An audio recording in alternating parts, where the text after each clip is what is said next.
Ano nga ba itong borrow na feature dito sa GCash? By the way, kung first time mo sa channel na to and gusto mo pa ng mga online tutorial videos katulad nito, please click the subscribe button. Merong iba't ibang options na ina-offer dito sa paghiram sa GCash. Pwede yung G-Loan, G-Gives, or G-Credit. Meron din tinatawag na borrow load kung saan kung kailangan mo manghiram ng load nga, mapa Globe man yan, TNT, Smart, TM o iba pa, pwede. By the time na tinatry ko to, hindi pa siya ganun ka-fully available. Bali kaka-launch lang nito. Pero by the time na pinapanood nyo to, pwede nyo i-explore. Para nga naman, pwede nyo magamit in case na kailangan talaga. Pero balik tayo sa pinaka-tatlong ginagamit dito sa borrow ng GCash. Unahin natin yung sa G-Loan na pwedeng umabot up to 125,000 pesos. Pero hindi sa lahat ng pagkakataon ay yung ganyan yung ma-offer sa inyo. Depende pa kasi ito sa G-score ninyo. Katulad sa akin, ang pwedeng ibigay ng GCash ay nasa 100,000 pesos at pwede siyang bayaran pwedeng 9 to 24 months at ang interest rate nito ay aabot ng 1.99% per month with processing fee of 3%.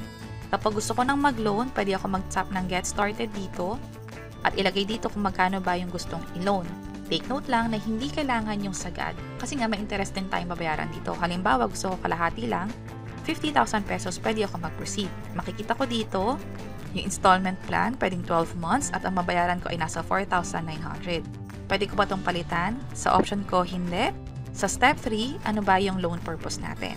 At mula dito, mamimili lang tayo sa nasa listahan. Ito yung processing fee niya, nasa 1,500 pesos. Ibabawas na ito kaagad, kaya ang makukuha ko lang ay nasa 48,500 pesos. Kapag okay na ako dyan, pwede ko nang i-tap itong get this loan para makapag-loan na nga dito sa GCash. Ang next naman ay yung G-Gives kung saan pwede mong bayaran yung binili mo ng installment. So balik tayo, borrow ulit, and then G-Gives tayo. At dahil nga ito ay installment para sa mga binili natin, pwede natin i-double check yung mga stores na available dito mismo sa GCash. Halimbawa sa retail, ito yung mga pwede. Sa All Home, SM Store, sa Shein, sa TikTok at marami pang iba.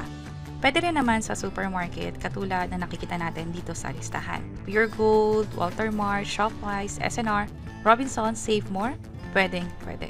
So pwede nyo itong i-explore kung sakaling gusto nyo na makabili ng item or kailangan yung bilhin yung item pero hindi nyo pa siya kailangan bayaran ng isang bagsakan. Pwede nyo gamitin ang G-Gives para dyan. At depende na rin sa profile mo, depende na rin sa score mo kung magkano ba yung minimum at kung magkano ba yung allowed na spend para sa'yo. Katulad nung sa akin, pareho yung amount sa G-Loan at sa G-Gives sa abot ng 100,000 pesos. Ang pinakamalaking kaibahan ay yung sa G-Credit na pinakamadalas kong nagagamit. Halimbawa, walang wallet o walang laman yung wallet ko sa GCash, minsan ang nagagamit ko pa ay yung G-Credit. Nag-act to as credit card natin. Kung saan, halimbawa, pag nag-scan ako para magbayad, halimbawa ito, and then lagay ko lang yung amount, at may option ako na bayaran siya either yung wallet ko ba o yung G-Credit. Yun nga lang, may napansin ako na minsan hindi siya pwede gamitin na magkakasunod-sunod. Like 1 minute or 5 minutes pa lang nakakalipas, gagamit ka na agad ng G-Credit. Hintayin mo pa yung ilang minuto bago talaga ma-activate ulit yung G-Credit. At kapag ganun, buti na lang may laman yung wallet ko at nagamit ko naman yung next purchase ko sa wallet. But then again, pwede itong magamit para sa mga emergency cases, lalo kung walang laman yung wallet pala natin at hindi tayo makapag-cash in agad, pwedeng magamit yung credit limit natin dito sa G-Credit. Ang gusto ko sana ay mapataas to. Kung mapapansin nyo, ang G-score ko ay nasa 603. So, pwedeng umabot kasi ang G-Credit natin up to 50,000 pesos na credit line. Sa akin, nasa 2,000 pesos. Okay na din kasi wala.